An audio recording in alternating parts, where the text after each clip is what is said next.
My name is John Hayes, and this is my wife, Mary Jo. We're from Washington, Iowa. My job is a water superintendent in Washington. I've been doing this for 25 years, and I've taken great amount of pride in producing the best quality water for the citizens. Every drop has been very meaningful. Dying from cholera is kind of one of the calling cards that we pay a sharp attention to, or typhoid is another issue that we just won't allow to be tolerated. If the people are calling us, notifying us, we're going to get them a system. It's not based on price, it's based on need. I'd like to share with you the last village that had typhoid. We were shown a picture of mounds of dirt in a field, and I thought it was a garden, planting gourds or watermelons, but they're baby graves. And they were due from typhoid in the water. What's exciting about this story, as sad as it was a village in Ukumbi village, Tanzania, where I had worked now for almost up to 2 years ago. And I recall being in that village, hearing the babies cry one night and not cry, because I don't think they lived. I remember putting in a chlorine system into the village of about 5,000 people. And then I hadn't been back for a year, year and a half, and somebody showed me this picture of the baby graves from bad water. And it kind of ripped my heart because I thought I made a difference. But they said you did make a difference because there hasn't been a baby added since you were there 2 years ago. I did have the privilege of going to see the baby graves, and at least an acre of them.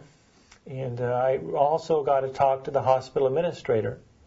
He says that's true. We haven't had typhoid in the community since the chlorine system has been in. We used to have 120 cases a month.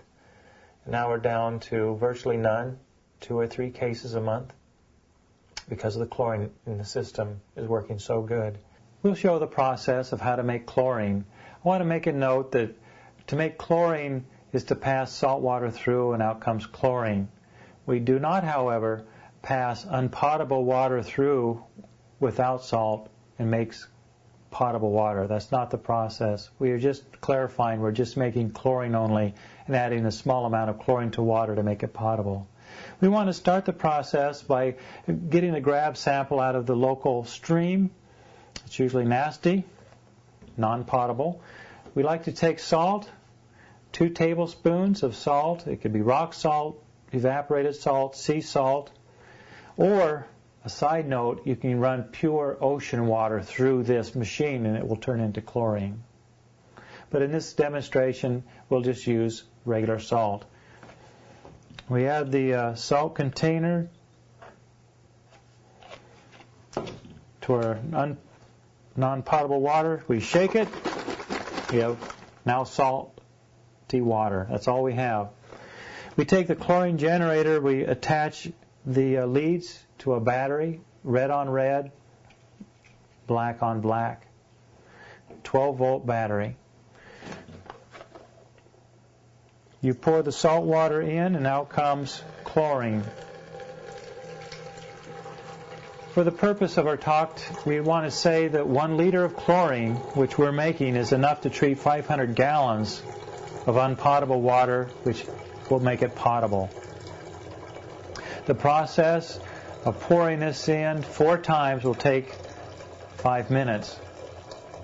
Once this chlorine is made, it can be stored up to 2 weeks in a sealed container. That's valuable because it can then be stored on a shelf. It could be distributed to other villages. A byproduct of this is hydrogen gas. The chlorine smell comes out of this. It's smart to use it in a well-ventilated building. Once this is turned into chlorine, we take a pipette and add 3 drops of chlorine per 6 ounces of water. The water can be this nasty river water that we started out with, and we can make this safe to drink. It will still have its color, but there will be no more bacteria, cholera, typhoid.